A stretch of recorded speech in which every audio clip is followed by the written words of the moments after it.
ఇంకా తనకి ఆ రోజు నెక్స్ట్ డే మార్నింగ్ ఇంటి దగ్గర దింపేసిన తర్వాత చెప్పా, నాకు ఆల్రెడీ మ్యారేజ్ అయింది, నాకు ఇద్దరు పిల్లలు ఉన్నారు, ఇలా ఇలా నేను వచ్చింది ఇక్కడ పని చేసుకోవడానికి. అప్పుడు నేను అక్కడ ట్రేడింగ్ షాప్ పెట్టాను అనమాట.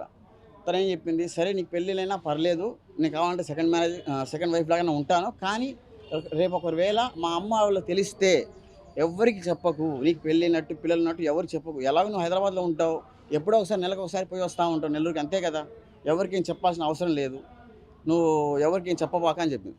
సరే ఓకే అని చెప్పి కరెక్ట్గా వితిన్ 3 డేస్లో 4 డేస్లో వాళ్ళ అమ్మ చాటింగ్ చూసిందంట, నాది నతాషాది, వాళ్ళ అమ్మ చాటింగ్ చూసేసిందంట.